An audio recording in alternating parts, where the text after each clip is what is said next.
a good pain in your ass. Okay. Now we're recording again. So hey, hello, everyone. Sorry about that minor delay. In case you weren't here to listen to the apocalypse. Uh, my cat Take two. Tessie, came up to get some love. I picked her up to put her back on the floor, and after I gave her some pets, of course, and her tail got caught on my glass of water, spilled it all over my laptop. So I had to take about God, 8 minutes to clean out my laptop so that I could still use it in CRUD. Yeah, so this is to Lighthouse Toonkind at 12 FPS. Take two, Electric Boogaloo. Yes. Take two! And then I throw it to the ground and it bounces. But yeah, Al, why don't you set the scene? Considering you probably know better how to describe the village than I can. Okay, so we're in hang on a second.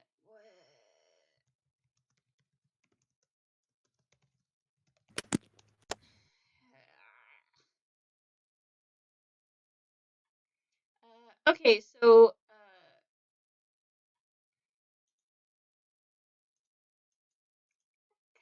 Mhm.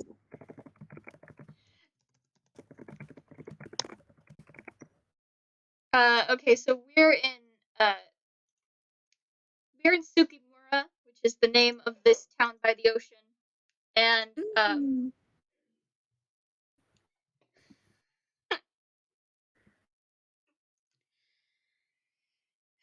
and it's a small town on the edge of Ghibli, where a lot of weird crap tends to happen, but like not totally weird crap, just like the weird crap that would take about 3 hours if you were to show it in a movie to come to its conclusion.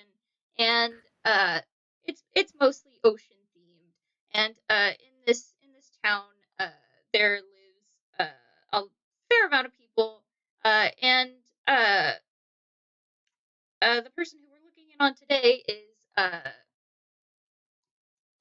Kaito, last name, which I have not decided to remember.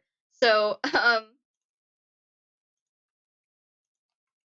like, I don't remember his last name. I gave him one. I don't remember what it is right now. You know what? It's fine. It's fine. It's fine. Like, they're We'll your just cat. say that fucking Umi doesn't know his last name. Yeah, that's probably accurate. They probably know him as Kaido. Kaido has probably told them their last name, and they've just kind of like forgotten it. Umi has forgotten. Anyway, Kaito is he, him, and he's 26 years old, and he has dark brown hair and a pair of like full moon, wide circle spectacles, and he runs a little like general shop in his village, like down by the ocean, where you can get like groceries and like bits and bobs, and like he wants to get a slushy machine for the place, but like they're pretty expensive, and also he's not franchised, so for the most part, he sells cold drinks. He sells like frozen meals, and also just the various crud that you could find at a like general store, and it's built into the bottom floor of his house. So the entire front half of the bottom half of his house is his store, which he inherited from his grandma, and it's got all sorts of crud in it.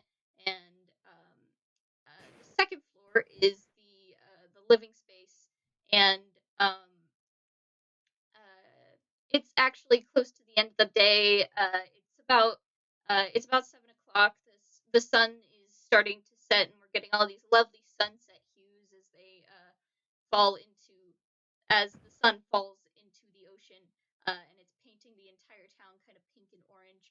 And uh, he's coming up to uh, his front door, the store's door, and he's turning the open side to closed, because it's about 7 o'clock, and that's when he closes on Fridays because he likes having a weekend.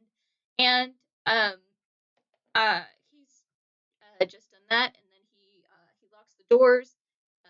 Well, actually, first he goes outside. pulls down the storm shutters for the windows because the windows say uh,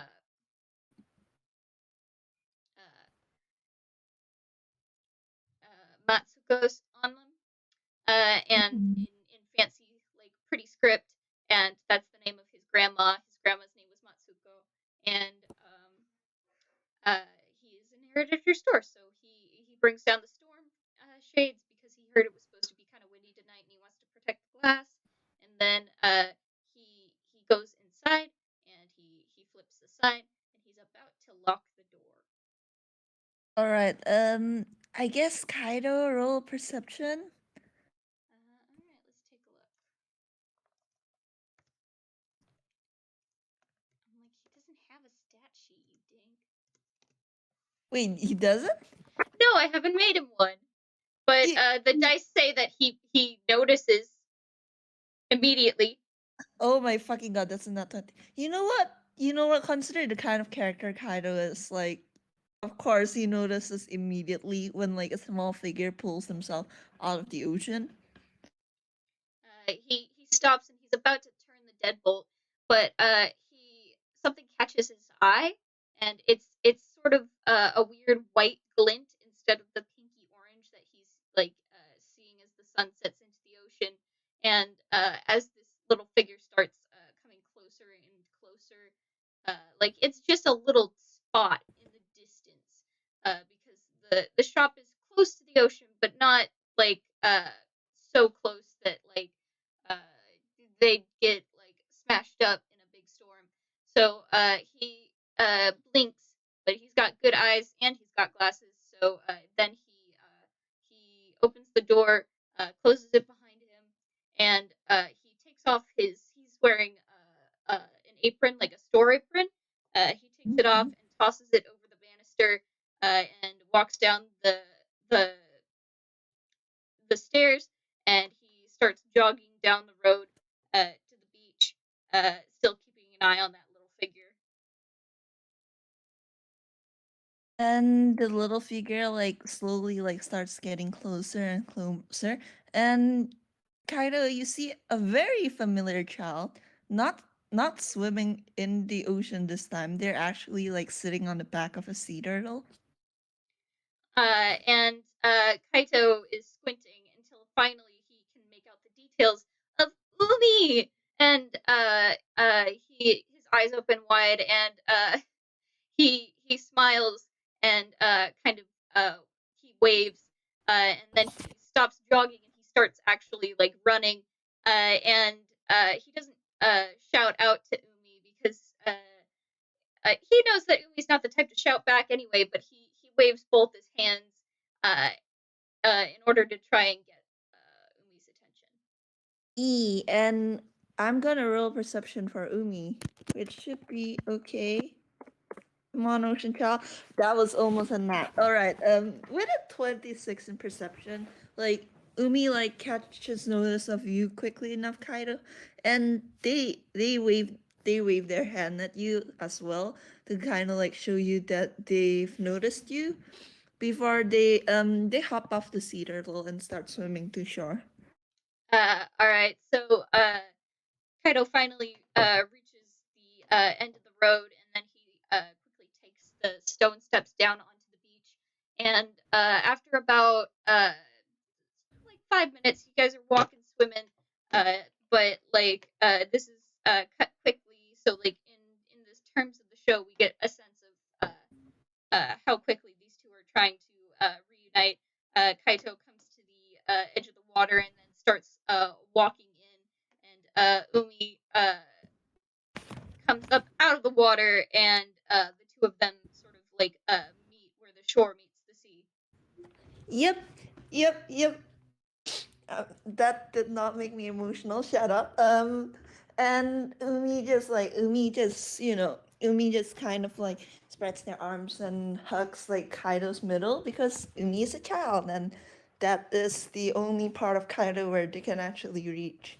And Umi is absolutely sopping wet, but that's Yep. okay because Kaido planned for this. He took off his apron, and like it's not like he's not wearing like swim trunks or whatever, because he usually wears water soluble clothing because he likes to fish. He likes to swim. The ocean is basically a part of him, as much as the land is. So he pops a squat.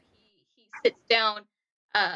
Like he breaks Umi's hold just enough so that he can slink down and then pick up Umi one hand under Umi's legs around the knees so he can lift up into the air, and then he spins like he's holding her around the lower legs, and then he does that thing that older brothers slash dads do where they spin you around as they walk. And Umi is, well, again, Umi doesn't emote much, nor do they really like speak, but like they are clapping their hands like in the gesture that Kaido you know very well to be like joy. Yeah.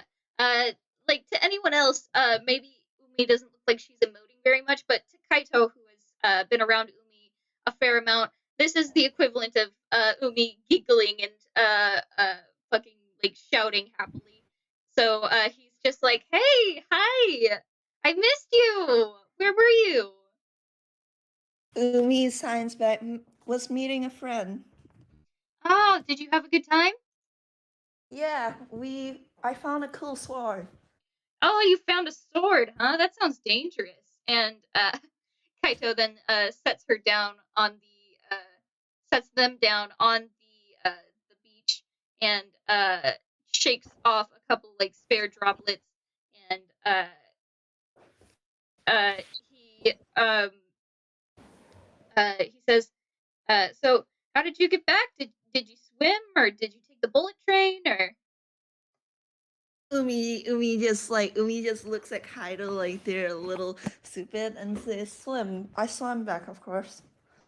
And Kaido says, "You can't blame me for asking, considering that the last time that you swam, I had to kind of sweep up your body from the shore.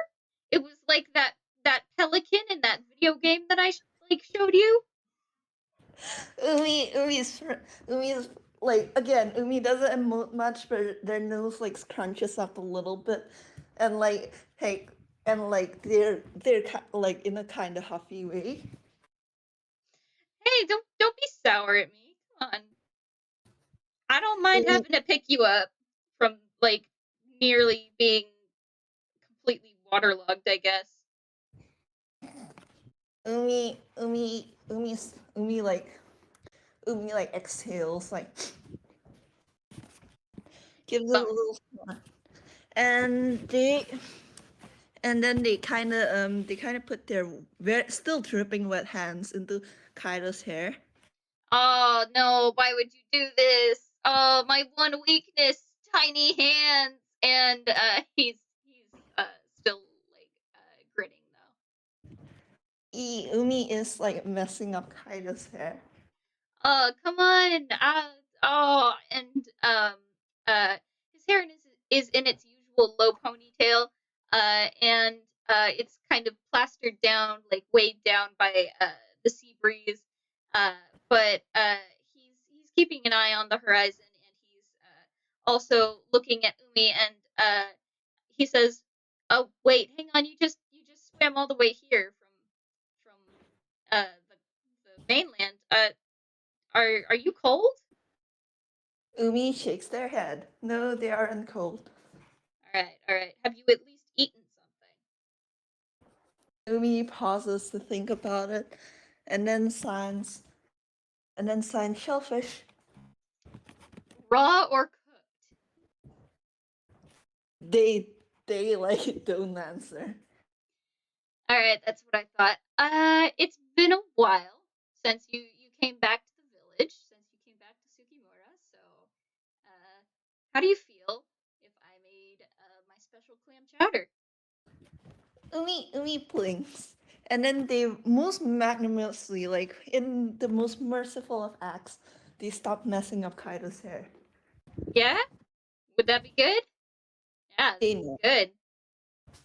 And you can help me make crackers too, because I've got some dough chilling in the fridge, so we can have fresh baked crackers and hot stew. Umi nods, and then they think a bit, and then they sign kind of. Can I save some for my friend? Uh, sure. I think I've got some Tupperware that should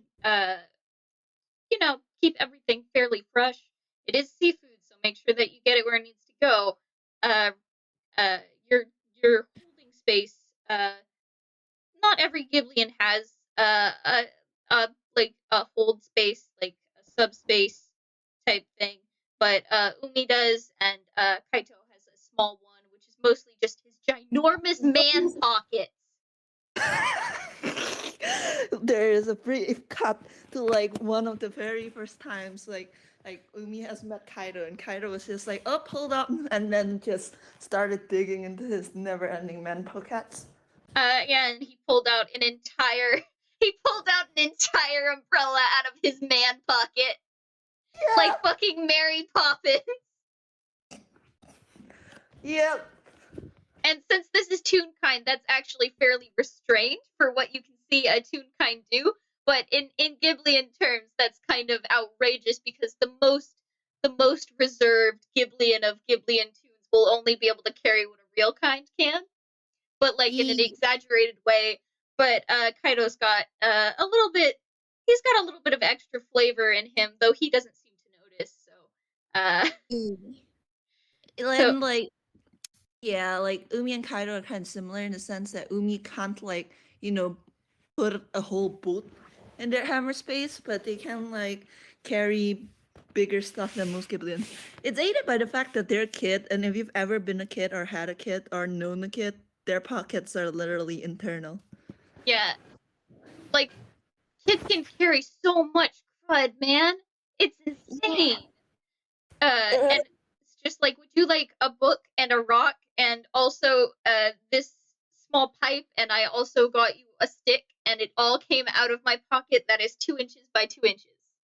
There was this one time probably that Kaido's something Kaido cooked got stolen, and he asked like everyone who was around at the time to turn out their pockets, and when it was Umi's turn, like it was just like the weirdest shit, eggshells, shed skin from sea snakes, like a hermit crab's like empty shell, bleached coral, like all this stuff like just contained into child pockets. Yeah. So Kaito then he he stands up and he offers out a hand to Umi so she can take it if he wants, but he's gonna walk her back to the store. And Umi does take the hand. The hand is very cold and very wet. You are cold. You're cold. You lied. And he shrugs out of his hoodie. He's wearing a tank top underneath the hoodie today because it was a little chilly. But the weather is usually like seasonable enough that you don't have to like wear like a shirt if you don't want to. So he usually just wears like hoodie and then nothing under it. Oh my god. It's terrible. It's God. I know wouldn't really think it's terrible, but I do. I'm just like, it's so bad, man. I'm just like, this is a 26-year-old boy who does not care. And like 26 he's a man, but like also everyone's just like, oh, the boy who runs the general store, he's been like forever, like a lot of the people in his town are like basically everyone is older than him. So they're all Yeah. like, oh, that's our fucking kid slash grandkid. And he's Yeah. like, I'm an adult. And they're like, no, you're an adult, but we're adultier adults.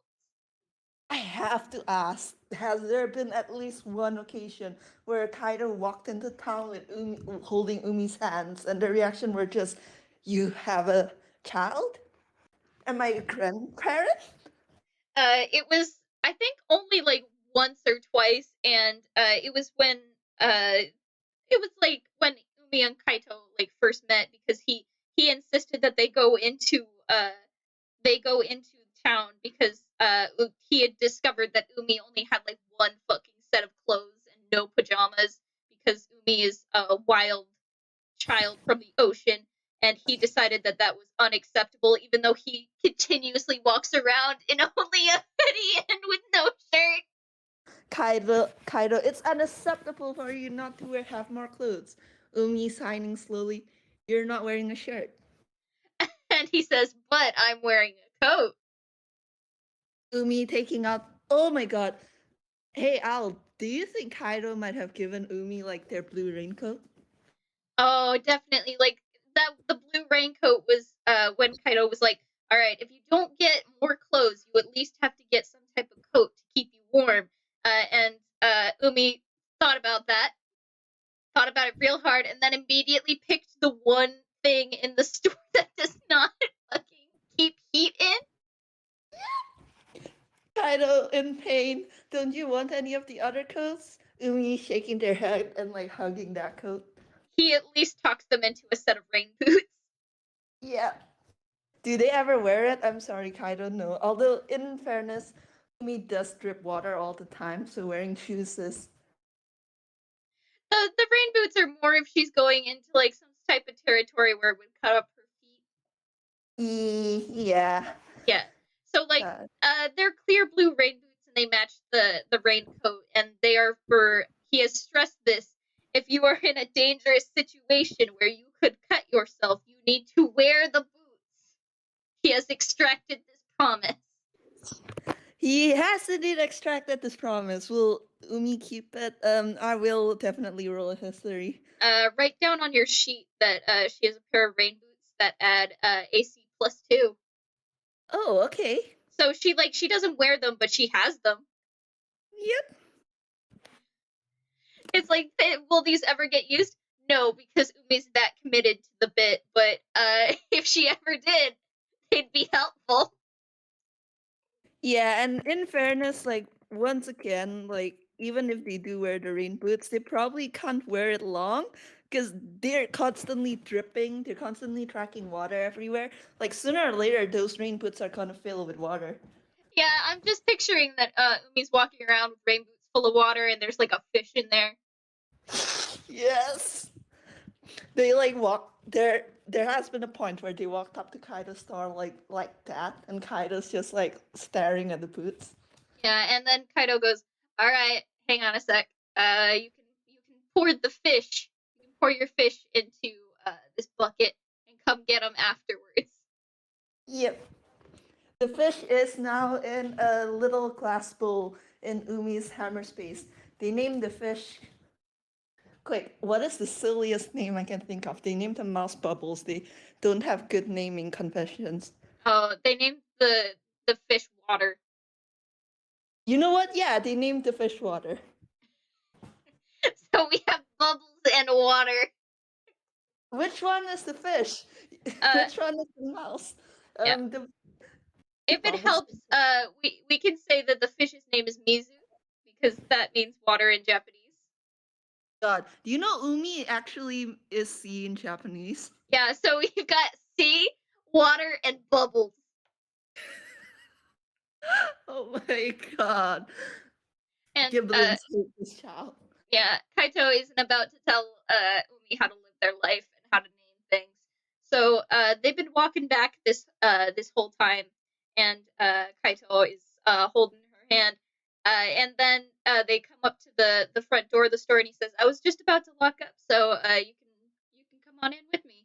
And he opens the door and gestures, and you can go in. Umi does that thing where they go in, and then like halfway into the house, they kind of pause, and then they backtrack onto the welcome mat in front of the store. Because I imagine they visited enough to see others do this, and like wipe their feet on the mat, and then they go inside the store, which doesn't do anything because they're still tripping no matter what. But like, it's the thought that counts. Uh, if it helps, the inside of the store, like the floor is it's not linoleum. It's like nice white and gray slate tiling, and Ooh. so it's kind of sea stone colored. And Umi, you can drip as much as you want because it's rock. He can just mop it up later, which is why he likes having that specifically as the flooring in the shop area. So he closes the door and he starts to lock up. And Umi, you look around and you see various food products, matches, survival stuff, hats, sunglasses, just everything that you normally see in a fairly crowded general store.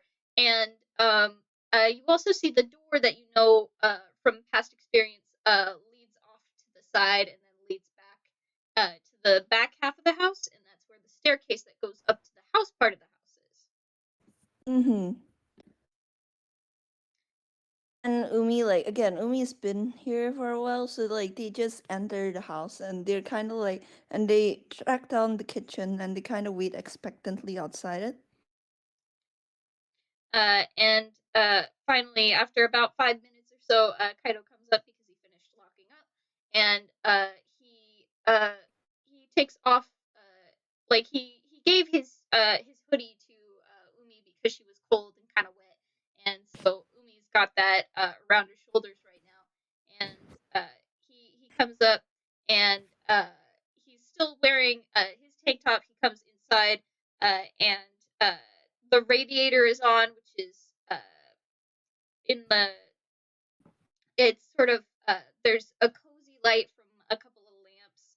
The whole room is kind of dark sea green with like yellow lights, and then like the red and pink from the sunset coming in, which will last a little bit longer because sunset is always pretty long in the summertime here. And he walks in and he knocks twice on the wall to let you know that he's here. And Umi's response is probably knocking back twice on the nearest object too, because they came up with that because he didn't want to shout out, "Hey Umi, where are you?" Because like Umi can't or won't shout back. Yeah, no, it's a wound. Like kind of you have heard like Umi like make noises before. They just don't seem to talk very often. Yeah, so he knocks on the door twice, and then he waits for Umi to knock back. And he goes into the kitchen, and he says, "All right, so uh,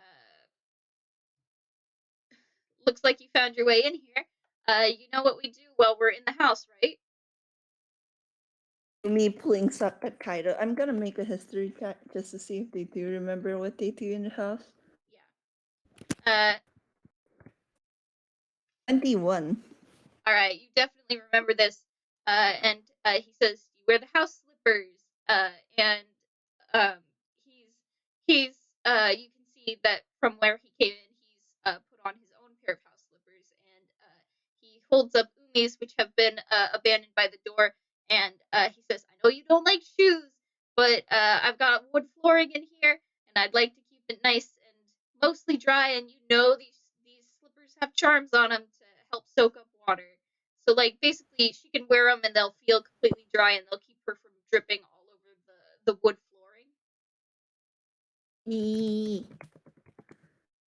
So it's like, don't worry, you can take them off, but as soon as you we're not on like as soon as we're done eating, you can take them off. Uh, you know you know where to walk basically, which is just like on the stone you can walk wherever you want.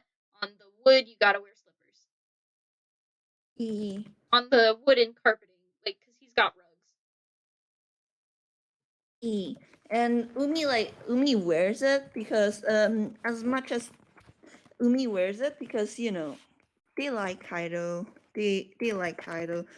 They like Kaido is like probably one of the only like people they like enough to actually listen to. Which is very good, and Kaito will treasure that forever. And it's why that Kaito is the one who's constantly worried and keeping an eye on Umi whenever Umi comes back into town. Just like that's a whole baby. That baby needs someone to look after them. So E- Kaito hands over the shoes. Umi slips them on, and he says, "All right, you can go sit on the couch if you want because I'm going to be working with lot of ingredients, and I need to wash my hands and get things out. And wait, do you want to help me? Umi blinks and then they nod. And Umi actually takes out a weird bottle from their hammer space. And they kind of hand it to Kaito with an expectant air. All right. So Kaito takes the bottle and he looks at it, and it looks like a bottle to him. So he's not quite sure. He Is there like a stopper or like a closing on this bottle? There is. I would caution Kaito to first like roll Arcana to, or Uh, well, how much do you think his Arcana would be? Alright, so All right. that's middle of the road, so he can at least know if he should open it or not. Yeah. I'm sending what this bottle is into chat. Okay, decanter of internal water. This stoppered flask sloshes when shaken as if it contains water. The decanter weighs 2 pounds. You can use an action to remove the stopper and speak one of 3 command words, whereupon an amount of fresh or salt water pours out of the flask. The water stops pouring out at the start of your next turn. Choose from the following options. Stream produces 1 gallon of water. Fountain produces 5 gallons of water. Oh, hold on. I forgot to paste the last like command word. Geyser produces 30 gallons of water. Okay, I'm assuming that there's like a label on this bottle. I guess so. Like, kind of, it takes some doing, but you find like a yellowing, peeling like label sticker. Yeah, he turns it around and he reads it with his glasses, and he's just like, actually, this should help. I won't even have to run the sink. So he like pulls out a big pot, and then he slowly uncaps the bottle, looking sort of like a wizard, like in in Ponyo where the dad like has to pull the lid off of the big decanted Yeah. bottles. Yeah, And kind of he gender is Ghibli wizard. Yep. And he speaks to the bottle clearly, and he says, "Stream," and its water starts pouring out of the flask, and it's more water than the flask should contain, which is Yeah. terrifying. But he gets a gallon of water into his big pot, and the pot is huge. It's a big pot, so it can contain this much water comfortably. And then, as the water starts flowing, he drinks some straight out of the decanter and goes, water. Umi looks pleased. Like their eyes crinkle a little. They look pleased. Yeah. And Kaito passes her the bottle and says, "You want a shot?" Umi blinks and then Umi drinks from the decanter of internal water. I imagine it probably tastes like spring water. It probably tastes like spring water because I'm pretty sure Kaido chose like fresh water and not salt. Yeah, salt water would be bad. So they both drank some of the water, and then Kaito goes, "Okay, so I heard you got a sword, which is neat, but we're gonna need a slightly smaller kitchen utensil for what we're doing next. Uh, and I'd prefer if I use the knives, because if I cut off all of my fingers, that's my problem. But if you cut off all of your fingers, then your friends will ask questions, and it'll be really awkward, and I'll Umi feel like bad." Umi like balls up one of their hands into a little fist and kind of like bonks like Kaido's arm. He snickers and he says, "You can still help. I'm not saying that you can't. I'm saying that I've got some cracker dough chilling in the fridge, and if you could roll it out on the table and use the cookie cutters to make cracker shapes, it would be super helpful." Umi blinks and they kind of squint at you and kind of you get a feeling that they punked you earlier, not because they thought they weren't allowed to help, but more because of the comment you made about cutting off your own fingers. They look distrustful for now. Kaido's just like, "Hey, hey, anybody can cut off their own fingers with a knife." It's not a good thing to do. They go and head over to get the cookie though, but they keep like sending you looks as if like the second that they turn their back, you're gonna accidentally cut off your thumb or something. And Kaito then he goes over to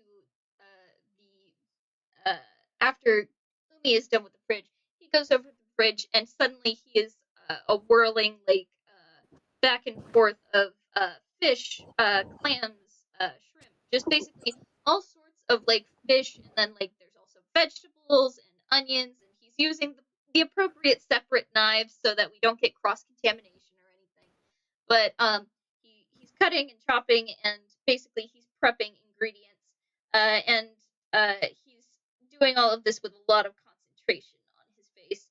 And there's a once he finally gets through with scaling and deboning a rather big fish, and then cutting it into more manageable chunks. He he begins to cook it in the big pot. Well, actually, he takes out a frying pan, and like in Howl's Moving Castle, there's some fat in there, and he starts laying down strips of this fish, and then like also garlic, and there's some oil, and he's got onions in there too, and he's just cooking it real good. It's a skillet over an open flame stove, and the kitchen starts to smell good. And meanwhile, Umi is, like doing stuff with the cookie dough. And should I roll to see how well Umi does? Yeah, this is cracker dough, so that like they can bake the crackers and then dip them in the chowder afterwards. But basically they've got a bunch of cookie cutters for the cracker dough, so you can make shapes like fish and stars and circles and like squares and all that other stuff, and just roll decks to see how good you are at making shapes. I will say, by the way, about the Dex thing. Me and Fable did like agree that Umi probably has disadvantage on Dex out of the water, just because they're much more used to being underwater and physics. Yeah, so that'd be 13. Yeah. Okay, so Umi, you've done an all right job. Some of the cracker shapes are a little stretched, and other ones definitely have like visible thumbprints, but they're all like shapes. They're all shaped. It's basically like what would happen if you took an elementary schooler or a middle schooler and said, "Here, make cracker shapes," and then gently lay them out on the tray, so you get like the best approximation of a nice and neat job. Like if Kaito was gonna do it, they would probably all be like uniform and end up being exactly perfectly spaced or whatever, because he's done this so many times. But Umi does it, and they're all a little bit unevenly spaced, and they're a little bit lumpy, and they weren't perfectly rolled out, but it's very endearing and sweet. And Kaito says, "Hey, don't forget to poke holes in them, because they're crackers. They need holes." And Umi, you get out a fork and you put holes wherever you desire. Umi is like, I'm like torn because on one hand, Umi is like wise enough to know that the crackers probably don't need that many holes. On the other hand, that would be so cute if Kaido just turned their head and like a lot of the crackers are just like holy. Yeah, that's what Kaito is doing. Is he's working on the main star of the dish, and he's like, no, the crackers, those are all Umi's. These are Umi's masterpiece. I'm gonna roll wisdom and we'll see if Umi like is wise enough to like figure that, fucking It's the difference between Ponyo and Sosuke when they're making noodles. How Sosuke gently puts his in an entire cube in the bowl, and how Ponyo crushes hers with her little hands, and then it's just full of little shards of noodle. tragic. Umi rolled 16. I mean, that makes sense. They have a whiz save of like +7. So, Umi, you consider this, and you poke the appropriate amount of holes.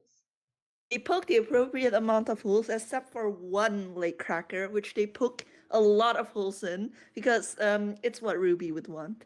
Yeah, it's one circle cookie, and you poke so many holes in it that it almost looks like Swiss cheese, which is fine Yeah. because that one is the moon. Yes. And then Kaito is continuing to. He's started boiling potatoes, and that takes about 20 minutes. He's using 3 of the 4 burners on his stove. It's nice and warm in here, and it's cozy as hell. It smells really nice, and he has finished with the pre sautéing, like when you cook ingredients before you put them in the thing, and he walks over, he wipes his hands off on his pants on his knees, and he says, "Hey, those look pretty good. They're excellent, actually. I couldn't have done better." Umi looks very proud. Like again, doesn't emote, but Kaido, you know how to read the expressions. They're very proud. And he says, "You know what we got to do next?" Umi Umi thinks on this, and I'm gonna roll intelligence. That ought to be fun. Yep, that's a 6. They have no idea. We got to add a little bit of magic. And he has 2 hands behind his back, and he says, "All right, pick one, left or right." Umi blinks, and then Umi kind of clasps their hands together in a booth kind of way. No, you got to pick one, because then if you do both, I won't have anything to do. Umi puffs their cheeks out a little. Okay, you can have both, but just this once, all right? They nod. He always Yes. says just this once, but he ends up giving in to Umi a lot. Listen, Umi is baby. They are a kid. Yeah, so he pulls out from behind his back. He's got konbu, like he's got seaweed flakes, and they're in a shaker, and he holds it out and he sets it down in front of the crackers, and then he's also got a salt shaker, and he says, "We got to add a little magic, and that means you got to sprinkle some magic sand all over these so that they taste delicious and they don't try to eat us in our sleep." And Umi blinks, and then they solemnly hold their hands out for Kaido to give this stuff to them. Yeah, Kaito first sets the seaweed flakes shaker in Umi's hands and says, "Go for it." Umi shakes the seaweed, and once again, I'm not gonna roll. They have a +7 in wisdom. They know when enough is enough. They shake just enough amount, shake, shake, shake, except for the ruby cookie, which is horribly maligned with uh, seaweed. Like, it's kind of green and mossy. It is no longer the moon. And Umi, and if Kaido looked at him questioningly, Umi would just be like, "It's what she would want." And Kaito's just like, "You really got to tell me more about this ruby kid." Yeah. Because he's gotten like messages in bottles, which is Umi's version of letters from Umi before. So And then he hands Umi the salt, and he says, "All right, now all you gotta do is add a little bit of starlight." they do very carefully, in fact. And the once you finish adding the salt, the crackers seem to glisten in the pink light, which is starting to fade now as it gets darker and more yellow because you're having more of the inside lights. And Kaito then puts on a pair of oven mitts that look like fish. They're cute and patterned, and they look like fish, and they're kind of old, and they have an M embroidered on the wrist. So basically, these used to be his grandma's, which is why they're kind of worn out and well loved. And he takes the tray of crackers that we've just built together, and then he opens the oven, which is underneath the stove, which is still going pretty crazily. and he slides the crackers in because when he set the stove to cook all these other things on top, he also set the preheating element, which is what you do when you have a big brain and also you're really used to cooking. So Yeah. he slides it in there, and then he turns around and he picks up a little, like, it's an egg timer sort of, but like it's more of just a kitchen timer, but it's shaped like an octopus. Yes. So he turns the head all the way around to the time he wants, and the indicator is the octopus's little like circle mouth, like it's a Japanese style cartoon octopus, and it starts ticking away, and he says we gotta let the starlight soak in for a while, but now it's time to assemble our ingredients. And he looks over at Umi and he says, "This doesn't involve any knives, but it does involve some heat. So you're gonna have to put on uh, and he gestures, and Umi, you know what this means? This means it's apron time." And Umi like stays still and kind of like spread their arms out so that Kaito can put the apron on them. Uh, and Kaito goes, "All right, there's a couple of different aprons here. So which one do you want this time? Because we've got scallop shell," and he holds up one that looks like a scallop. And he says, "We got crab," and he holds up one with crabs on it. And he says, "And then finally, this one kind of reminded me of you for some reason, and I guess I figured out why today." And he holds it up, and it has a sea turtle on it. Umi points at the one with the sea turtle on it. He tosses the sea turtle apron around her neck and then quickly ties it. And he says, "All right, be careful. Don't touch anything that looks super hot. And let's make us some chowder." And And yeah, go ahead. yeah, Umi just like pull like like with when kids are like wearing clothes that are slightly too big for them, and like there is that moment where they disappear under it and you can't see them until they kind of tuck their head out and shake their hair. Yeah, poof. Yep. And Kaito, while she gets all situated after he ties the knot, then grabs the crab apron and puts it on. Yep. And Umi starts like following Kaido's directions on what to do. Yeah, so the two of them together make this chowder over the course of about half an hour to an hour.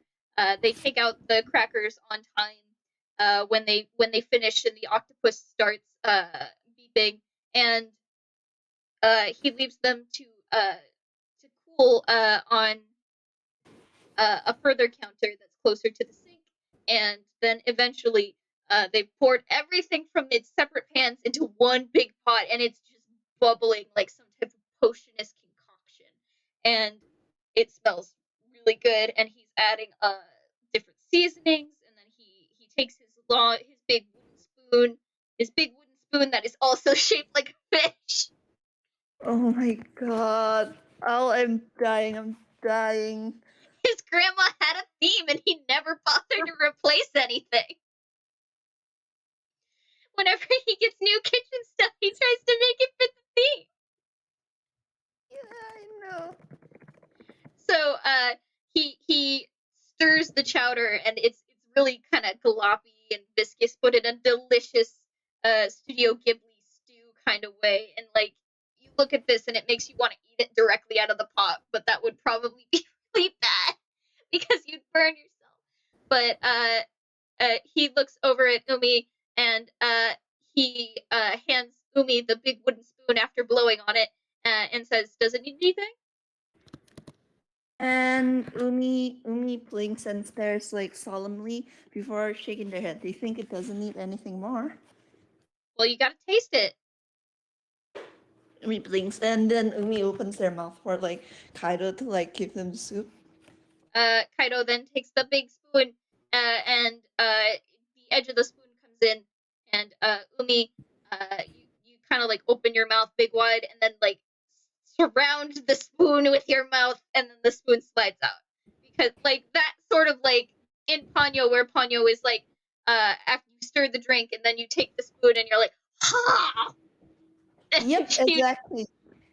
yeah, and he leaves the spoon in Umi's mouth, and Umi just kind of holds on to the end of the spoon, and Kaito looks at her expectantly, a little nervously. He's not actually nervous, but he's just like, does it need anything? Umi hums and haws. Well, not vocally, but and then Umi nods in approval. Yeah, Umi tilts their head back and forth for a second, but their expression doesn't change, and then they nod. Yeah. And honestly, you know, like when you're a kid and you're eating like popsicles and the wood actually tastes really good. Yeah, The wooden stick. Umi continues tasting the spoon. Yeah. Umi continues tasting the spoon. Yeah, Kaito lets her have that because this means that the chowder tastes amazing. It's all ready, and he says, "Okay, you can take the apron off and go have a seat at the dining table." And Umi blinks and nods and then like kind of looks up at Kaido and signs, "After dinner, can I show you the sword?" And Kaito goes, "You weren't thinking you were gonna get out of showing me the sword." Umi like claps their hand and then goes to the table Yeah, again. he's just shouting after them, "I want to see the sword. I also want a sword." Just like in God. a good natured way. And you hear like clanking and like moving around in the kitchen, and then after about 3 minutes or so, out comes Kaito, and he's got shell shaped bowls, and he sets one down in front of Umi, and it is full of steaming, delicious clam chowder. And there is a plate underneath the clamshell bowl, and the plate is shaped like a sand dollar, and it's got crackers absolutely lined all the way around the brim, including the horrible maligned green ruby cracker. And he sets it down, and then he sets his down, which it looks basically the same, except for he has slightly less crackers because he gave the lion's share of the crackers to Umi. And Umi's just eating. Like it's not often they get to eat like home cooked meals, especially Kaido's home cooked meals. And he says, "Careful, don't burn your tongue." But other than that, let's Umi go a hog wild on that. And then he tastes it, and then continues to eat. And then he starts eating kind of ravenously too, because it's his grandma's recipe, and his grandma's a good cook, and it tastes like home. And Umi's just like Umi eats the crackers like well they eat the crackers normally, but every once in a while they like will eat a cracker like kind of differently. Like they'll nibble like every single bit of corner and slowly like get to the center that way. Or they'll like dip like they'll drop it in the chowder and then pick it up and it's soggy and then they eat it that way. The neurodivergent way of eating crackers. Yes, I approve. God, God, yeah, because I know that like we have like those kinds of crackers called kerupuk back in Indonesia, and like usually the way you eat it when you're eating it with soup is you dip it into the soup, but even now I just often just straight up drop it into the soup and just eat it like with the soup. Exactly. Like, we have what's called like little oyster crackers, and they're basically made so you can dump them into the soup and then just use your spoon to pick them out. But sometimes I just like having full size saltines so I can like lick the salt off, or just nibble the corners off, or just crunch them up with my hands because it feels good, and then you put them in the soup. And I'm just Oh like, God, yeah. and I'm just over here like, no, that's valid. In this house, we do not soup shame. The, So, the God, Umi probably puts the milk in before cereal as well. Uh, I do not do that. I find it crazy because I like to make the cereal float, and you can't Oh do yes, that if you put same, milk in same. first. Don't get me wrong. I don't put milk in first at all, but I feel like that would be something Umi does. Yeah, Umi does not care for the hubris of human beings. Umi pouring milk into the bowl before cereal. Kaido vibrating in the seat but not saying anything because he's Yeah, he's supportive. just like, I have to be supportive. I have to be supportive, but also it's almost full of milk, and Umi is still going. Yeah. Umi also does that thing where whenever they fill up glasses of water, they fill it up like to the brim. Yeah, and Kaido's just like, careful, you're gonna spill, and Umi's like, please. And then like a minute later it spills and he's just like,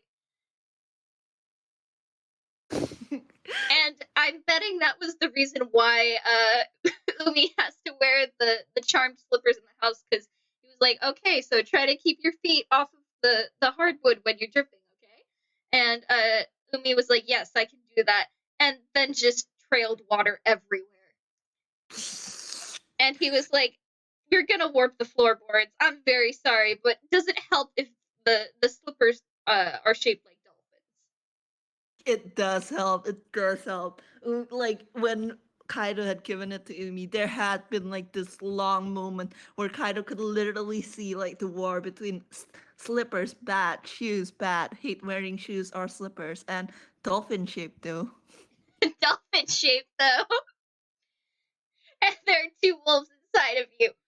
One doesn't like shoes and the other likes that they're dolphin shaped. They're dolphin shaped. The dolphin shaped wolf won. Yep. So eventually Kaido and Umi finish their soup, and Umi, I'm gonna say that you've had food enough here to know that you rinse out your bowl, put it in the sink, and Kaido follows suit, and he'll do the dishes a little bit later because he's 26 and he doesn't want to do them right now. And he takes the big pot with the rest of the chowder and starts pouring it into various Tupperwares. One of them has in M like has Marley written on it in big clumsy letters, and he pours a fair amount into that and then seals it. And then another says Orca, pours a fair amount into that and seals it. And then he takes one and it's a blank Tupperware and he just he pours some in there. He seals it up, and then he takes a cloth and he ties it like he ties the cloth nice and neat around the Tupperware so it keeps everything in, and then he hands it to Umi, and he says, "Tuck this into your hammer space." And Umi does. Umi just shoves it into one of their pockets. Yeah, and then he then pulls out another slightly smaller one, and also a little like a Ziploc baggie of fish crackers that they made. And he said, "These are for you, so that you actually eat something tomorrow that Eee. isn't a live fish." And Umi looks at it and Umi nods. They shall eat this. They're still gonna eat live fish though after. No, that's fair. As long as you eat something that isn't live fish, like eat a vegetable eventually, please. Like there's vegetables in this chowder. He put them in there because he's really worried about Umi being like 10 and not eating vegetables. Umi will tell Kaido that they are 14. And Kaido's just like, listen. My brain still thinks I'm 20 years old. So you gotta let me have this. The older you get, the less your brain works. Umi considers all the adults they know and not seriously. Yes, they can see that. Yeah. And Kaido then beams and he says, "Now, you said something about a sword?" Hell yeah, let me roll hammer space. Alright, Umi takes out the moon touch smitter, which Al, you actually drew this for me on a commission, so I'm just gonna send it here because Yeah. your art is very good and I adore it. It was so fun to draw, and I like drawing Umi. I just think Umi is neat. Thank I you. just think Umi's neat, I say, holding them up. Hold the mic up top though. Yeah. And Kaido has finished putting away all of the decanted Tupperware containers into his fridge. He's actually got a pretty fucking big fridge just for this type of thing. And he closes the door behind him, makes sure that the stove and the oven is off, and then he turns around and he looks at the cool sword, and his glasses do the anime thing where they like totally reflect all the light, and he goes, "All right, that's pretty cool." And Umi like kind of swishes their scimitar. Like they have to do it two-handed because scimitar is adult size and Umi is a child, but they do swish it and then they hold it out to Kaito. And Kaido gently extends a hand and takes the scimitar when Ui places it into his hand, and he lifts it, and he kind of makes a surprised little hum in the back of his throat, and his hair actually does the Ghiblian thing where it kind of like it floofs up a little, and the end of his ponytail rises in the air, and his dark hair like kind of has like a sheen around the edge of it that's like white, like sort of like when you see a dark like crescent moon with a little bit of white around the edge. And Umi is looking. Like Umi is looking. It's like the looking emoji. And he takes the sword and just kind of he turns away from Umi because he would never put Umi in danger, never. And he gently swishes it through the air, and there's like a sort of gentle like whoosh whoosh, and like he doesn't notice, but like there's way more like wind happening in this room than there should be, and he turns, and he spins with the sword and does like a sort of like wide turn, and it's almost as if now he's not paying attention to what he's supposed to be doing, because the sword goes in one way, he goes in the other, and they sort of push and pull like a pendulum back and forth, and it's just sort of shining and shimmering, and it almost looks like when you watch the ocean uh, move under the moonlight on a dark night. And God, and well, Umi's just watching, like, cause like part of it is because they adore Kaido, and like Kaido looks very cool wielding the sword, but there's like a deeper part of them that like feels like compelled when they watch this. That it like they can't take their eyes away. They can't like tear their eyes away.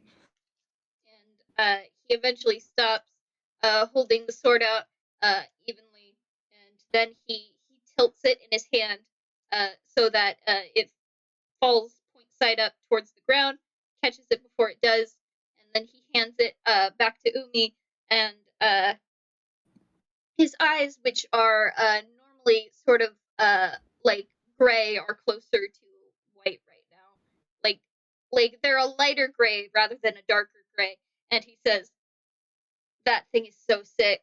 I get worried about you when you go on adventures, but if you get that sort of stuff from adventures, I might want to go on one every once in a while."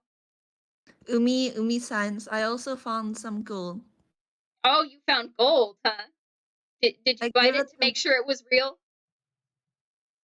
Umi like Find tilts my head. doubloons, Umi pirate booty. tilts my head. You're supposed to bite the coins. And he says, "Yeah, that's what tells you if they're gold, because if it's real gold, it'll leave imprints in the metal, and if it's not real gold, it will actually just it'll break, or you'll be able to tell because it'll taste like wood, or just like it won't leave imprints in it. Gold is very soft, Umi nods sagely. They shall tell this to Ruby the next time they go treasure hunting. but don't eat the gold. You're just supposed to bite it." Umi like looks at Kaido. They would never eat the gold. Like this is a child with like 18 wisdom. Yeah, and Kaido goes, "Don't look at me like that. From what you've said in your letters about Ruby, I feel like I have to stress that you should say this." Umi considers this and then nods. Yeah, all right, that's fair. Yeah, and I will say that while Kaido was doing the sword thing, like while Kaido was using the sword, Umi's like hair, which always like floats upwards, like it's underwater, probably like floated like in accordance to like the movements that Kaido was doing, like push and pull. yeah, and uh, Umi, you now have your sword back, and you are full of soup. Umi is sleepy and Umi is something of a cat when they're fully affectionate with people. So Umi's just gonna yawn and make grabby hands at Kaido. And Kaito walks over and he says, "Okay, do you want to? I think we've got some movies. Yeah, I've got some movies here, and we also, if you're way too tired for movies, I can just put you in the guest room, which you know where that is. You've been there before." Umi does a and signs movies. And Kaido then nods, and uh, he's still holding Umi. He's actually got a pretty good strength stat, I've decided, just because he can hold and carry around Umi easily. And he then sort of he goes over to, like, he has this large like tube TV. It's kind of old and it still has like the bunny ears, and there's like a VHS player like attached to it. And like it's like Ghibli, like as a nation, has like, I'd like to say like 90s technology in certain spots, because again, there's been a lot of alien activity in Ghibli. So like for the most part, Kaido's village is around like 90s level technology, and he's just sort of uh, digging around in the cabinet, and he pulls out a copy of Calamity Dame, and he says, "This one has cowboys in it." Umi considers this, and then Umi nods. Uh, Cowboys sound fun. yeah, and then he takes the sort of the container, he pops it open with the crinkly plastic sound of a VHS holder, and then he gently feeds it into the VHS player, and it makes a chunk chunk chunk shape like sound, and he turns on the TV, and it just kind of slowly buzzes to life, and then the commercials at the beginning of the VHS start playing, and he walks over to the big, like, he's got a couch.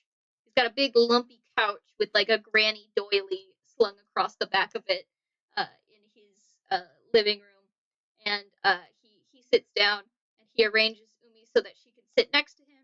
She can lie all the way down on most of the cushions of the couch if she desires, just anything she really feels like. And then he settles up against the arm of the couch and takes a deep breath, and he says, "You know, I've never actually had time to watch this. Umi looks at Kaido and tilts their head. Just, it's been a little bit busy, you know. Not to mention, I've had a couple visitors. I mean, I always have visitors. People like to come in, and they come by, and they stay and they leave, and they always come back. Uh, and I guess I just forget to take the time to enjoy the things I pick up for other people." Umi huffs, and Umi like pokes like Kaido in the cheek. And he says, "Ah, no, not the tiny pointy finger. Oh, it burns. It is a tiny pointy finger, and they will poke you. Oh, it hurts so bad. Oh no, I'm dying." And he tosses his torso over the arm of the chair. Oh my god. Consider the owl. He tosses himself like over Umi so he squishes. Oh no, yes, he does the older sibling. Your butt is crushing me, but with his like fucking body. Yeah, and Umi starts like on like Kaido's body to get them off. Yeah, and Kaido's just like, "Oh no, I can't move. Ow, I am too dead from the tiny hands. Ow, ow, ow." But it doesn't really hurt. Only one thing can save you now, and that is the dreaded.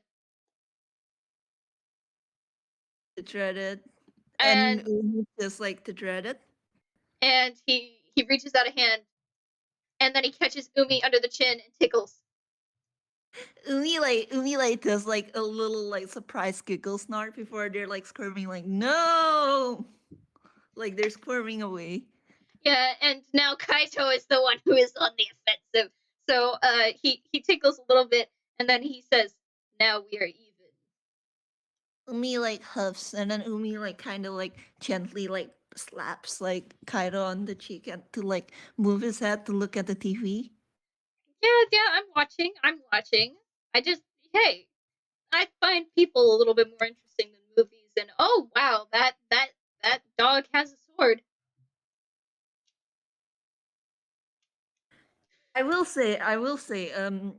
Part of the reason why Umi chose movies was because they knew they were too tired to like be able to stay up through it, but they wanted to cheat and sleep with Kaido. Oh, that's so fucking soft. Oh, I'm dead. I'm dead inside. So like we get like about 30 to 40 minutes in here. Both of them are full and like the lights are off and he remembered to lock the door and it's all cozy and just like Kaido definitely falls asleep. He and Umi just curls up like in his like you know that kid thing where when you're small enough you can rest your head and like you're like in someone's like lap and kind of curl up. Yeah. So Umi like does. they're just kind of curled up and having a sleep. And I'm gonna say that that's basically where the FPS ends, except for Kaito and Umi. Uh, Kaito wakes up at like 3 a.m. To the bright blue of the television screen, and he makes sure to lift up Umi, turn off the TV, and make sure all the lights are off, and then he gently sets Umi into the guest room so that she can get a good like uh, 5 more hours of sleep. Mm. I will say Umi will like crip onto Kaido's sleeve if Uh, even has sleeves. uh, Kaido does not have sleeves, but he does have a tank top. So like Umi basically grabs the strap. Yeah, it's like the thing where like the kid is clearly asleep, but they're grabbing the nearest thing, which happens to be in this case Kaido your tank top. Yeah, and he's like, oh crap. But and then he just decides, you know what? I'm really tired. This is fine. You know, being an adult is already so goddamn hard. And he sets Umi in the on the bed, and it's a full size bed because it's a guest room, so it's for adults and kids and basically whoever visits. And he sets Umi down, and then he flops on the bed, and the two of them fall asleep E for a dog. and and I think we can end the FPS there. Yeah. So basically, we just wanted to have an FPS where nothing happens, like just like the Ghibli the Hayao Miyazaki concept of Ma or empty space where they just sort of get to sit and interact with each other and be chill and eat soup with really crazy like with crackers and stuff. It is the soft and the Vam family and the Ghibli like hey moment of respite. And also it was a chance for me to show Umi actually like what Umi actually seems like when they're with someone older they're comfortable with and can trust. Which is baby. I'm looking over the comments now. Kaito, I would never put Umi in danger. And then Vamp, me knowing what Umi gets up to in Rundal. Umi has almost been eaten by like a plant from the nether. Oh, that's terrible. Oh, you're gonna give Kaito gray hairs. He's gonna have gray hair. The thing is, the He's fucking only thing is, 26. the thing is, Al, Umi is wise enough not to tell Kaido. Yeah, they know better. They fucking know better. And Yeah, Kaito's just like, Umi wouldn't lie to me. Umi's a good child. And Umi's just like, it's not lying if I never tell you. yeah. Honestly, like Umi's like logic is it's not lying if I just don't say. And Kaito's just like, happily, blissfully unaware because he's never explained a lie of a mission. Yeah, Kaido. Haha, I'm sure Umi would tell me if there was something important. Umi, who had met like who had found out that his had that their friend is now working under a skeleton undead warlock who wants to rule Einquell, and who has a mad scientist employed under him. Kaito's just like, we should visit your friend Ruby because like it's not fair to make her come all the way here, and I can always just take the bullet train. And by the way, I keep mentioning the bullet train because I very much want the bullet train to be like it's a train station that's kind of shaped like a gun, and it fires a train out of it, Yes. Oh my god. Yes. Yes. and it's Yes. caught on the other end, like at the receiving end, by another gun shaped, like another gun shaped docking area. Oh my god. It's like I don't remember what the show was, but it was that show that had the scene where it showed behind the scenes for animations and like the animators like shot their like animation cells with a gun to Yeah, like I think Korea. exactly. So that was my whole idea there. So like when Kaido needs to get somewhere fast, he just takes the bullet train. He can afford it, and it's also pretty relaxing. But Umi just kind of swims. Umi just swims. It's funner in Umi's experience. Also, Umi will bullshit. Umi will say that it's not even a lie. Umi will say that Ruby's uncomfortable with strangers and adults, so they gotta warm up the idea with her. And Kaido's fine with that. He's like, just bring it up sometime, all right? All right. And All maybe right. say and maybe tell you Ruby that I was the one who made that food, and because like I've made a lot of friends by giving him food, and he thinks of Marley and Orca and Umi and Ruby, Yeah, Umi nods. like Umi his own Ruby, because there's multiple Rubies. listen, there's a reason why we called this FPS Lighthouse. So they just basically they had a good time, and but whenever Kaito finally meets Antler, he's just gonna be like, so should I do I have to kick this man's ass? But like very low key, like he holds out his hand and he's perfectly civil and he's an adult who is a very nice young man. But as soon as Antler says something or does something that he's like, oh, that's no bueno, he's fully ready to throw hands with this man. Adler, like, oh, finally a civil adult in this place. And then he says something, and then like he doesn't get why Umi's kind of frantically like tugging at his sleeve, like, no, no, no, no, no, no, no. And Kaido's just like, you you let Umi almost get eaten by a plant. I think we should move to like Jen so Yeah, that they but can yell I'm at gonna us. stop recording. Thank you all for watching. I hope you had a good time and have a good night. Yeah. Oh boy. Bye God, bye. no. Bye.